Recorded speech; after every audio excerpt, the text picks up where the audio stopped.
Hi மக்களே, இன்றைக்கி நம்ம பார்க்க போகிறது ஓணம் ஸ்பெஷலுக்கு கூட்டுக்காய் சாம்பாரும் பாசிப்பருப்பு பிரதமன். இது கூடவே சிகப்பரிசியும் ரசம் ஏற்கனவே நம்ம வீடியோ போட்டிருக்கோம். கீழே டிஸ்கிரிப்ஷனில் லிங்க் கொடுத்துருக்கேன், போய் செக் பண்ணிக்கங்க.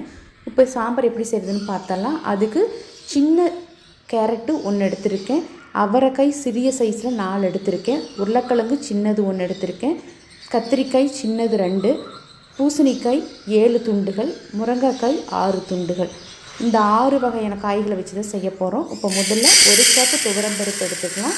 இதை நல்லா வாஷ் பண்ணி எடுத்துக்கலாம்.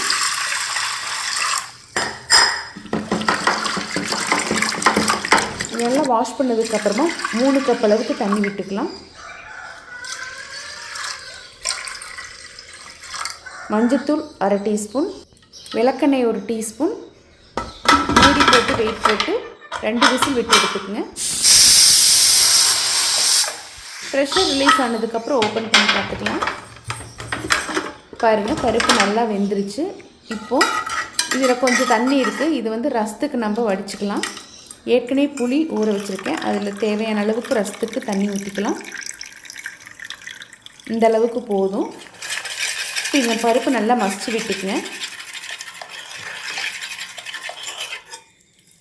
இது அப்படியே கொதிக்கட்டும். கூடவே எல்லா காய்களையும் சேர்த்திக்கலாம். இதை நல்லா மிக்ஸ் பண்ணி விட்டுட்டு தண்ணி தேவைப்பட்டால் சுடுதண்ணி சேர்த்திக்கலாம். தண்ணி காஞ்சிட்ருக்கு. 1 கப் அளவுக்கு தண்ணி விட்டுக்கணும். குளுந்தண்ணி ஊற்றிட்டிங்கன்னா சாம்பார் டேஸ்ட்டே நல்லா இருக்காது. 2 டேபிள் ஸ்பூன் சாம்பார் தூள். இது நல்லா மிக்ஸ் பண்ணி விட்டுட்டு இந்த காய்கறிகளை நல்லா வேக விடுங்க. இது வேகிறதுக்கு தேவையான அளவுக்கு உப்பு சேர்த்திக்கலாம்.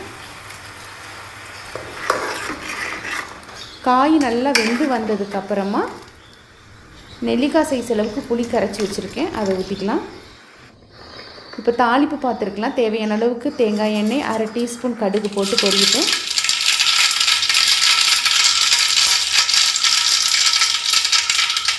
அரை டீஸ்பூன் கடலைப்பருப்பு, 1/2 டீஸ்பூன் உளுந்து, 1/4 டீஸ்பூன் வெந்தயம், 10 சின்ன வெங்காயம் 2ஆக நறுக்கியது, 2 வரமிளகாய், 2 கொத்து கறிவேப்பிலை, 1/2 டீஸ்பூன் பெருங்காயத்தூள். இது எல்லாத்தையும் நல்லா வதக்கி விட்டுக்கணும்.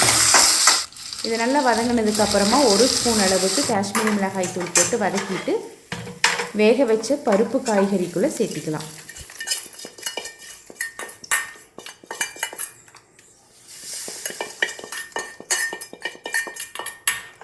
இது எல்லாத்தையும் நல்லா மிக்ஸ் பண்ணி விட்டுக்குங்க. இது 2 கொதி வரட்டும். 2 கொதி வந்ததுக்கப்புறமா தேவையான அளவு கொத்தமல்லி தழை தூவிக்கலாம். கடைசியாக 1/2 ஸ்பூன் அளவுக்கு வெல்லம் சேர்த்திக்கணும். அது சேர்த்துனதுக்கப்புறம் 1 கொதி வந்ததி அடுப்பை ஆஃப் பண்ணிடலாம். அவ்வளோதாங்க, சூப்பரான கூட்டுக்காய் சாம்பார் ரெடி. அடுத்தது பாசிப்பருப்பு பிரதமன்.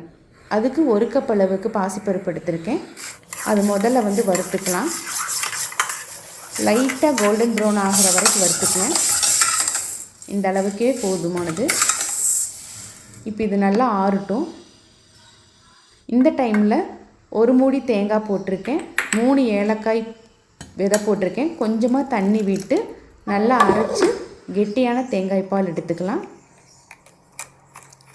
இதில் 2 தேங்காய் பால் எடுக்கணும். கெட்டியானது தின்னான தேங்காய் பால் 2 எடுக்கணும்.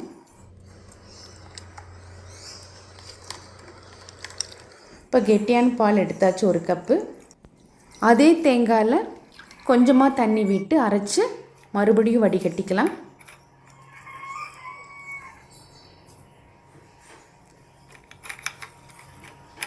அவ்வளோதான், தின்னான பால் ரெடி ஆகிடுச்சு. இப்போ பருப்புக்கு 3 கப் அளவுக்கு தண்ணி விடணும். நான் 2 கப் அளவுக்கு தண்ணி விட்டுட்டு 1 கப்பு தின்னான பால் விடுறேன்.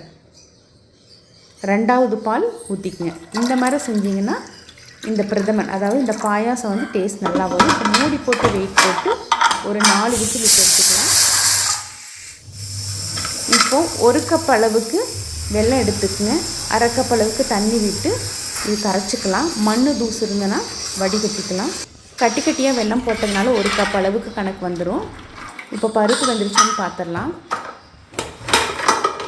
நல்லாவே கொலைய வெந்து வந்துருச்சுங்க. இப்போ இதை மசிச்சு விட்டுக்கலாம். இப்போ கரைச்சி வச்சுருக்க வெல்லத்தை வடிகட்டி அதில் ஊற்றிக்கலாம். இனிப்பு அவங்கவுங்க தேவைக்கேற்ப கூட்டவோ குறைக்கவோ சேர்த்துக்கணும். இது நல்லா மிக்ஸ் பண்ணி விட்டு நல்லா வேக விடுங்க கொஞ்சம் நேரம். இப்போ இந்த நேரத்தில் 12 முந்திரி எடுத்திருக்கேன். கொப்பரை தேங்காய் வந்து பொடி பொடியாக ஒரு 1/4 சைஸு அரிஞ்சு வச்சுருக்கேன். 4 டேபிள் ஸ்பூன் அளவுக்கு ஒரு வானிலையில் நெய் விட்டுக்குங்க. நெய் காஞ்ச உடனே நம்ம பொடி பொடியாக நறுக்கிய தேங்காயை வந்து முதல்ல சேர்த்துக்கலாம். இது நல்லா பொன்னிறமாக வர வரைக்கும் வறுத்துக்கலாம். இது வதங்குற நேரத்தில் 1/2 டீஸ்பூன் சுக்கு வந்து அந்த பருப்புக்குள்ளே சேர்த்துக்கலாம். இது வேகட்டும். பாருங்கள், தேங்காய் நல்லா பொன்னிறமாக வந்ததுக்கப்புறமா முந்திரி சேர்த்துக்கலாம். இதுவும் நல்லா பொன்னிறமாக வர வரைக்கும் வறுத்ததுக்கப்புறமா அந்த பருப்புக்குள்ளே சேர்த்துக்கணும். இது நல்லா மிக்ஸ் பண்ணி விட்டுக்குங்க. தேங்காயும் முந்திரியும் அதுக்குள்ளே போட்டதுக்கப்புறம் நல்லா 2 கொதி விடுங்க. தேங்காய் அதில் நல்லா வெந்து வந்தால் தான் சாப்பிடும்போது சாஃப்டாக இருக்கும். இப்போ பாருங்கள், தேங்காய் முந்திரி நல்லா வெந்துருச்சு பருப்போடு சேர்ந்து. அவ்வளோதான், இது ரெடி ஆயிடுச்சு. இப்போ அடுப்பை ஆஃப் பண்ணிவிட்டு திக்கான தேங்காய் பால் இதுக்குள்ளே சேர்த்திக்கலாம்.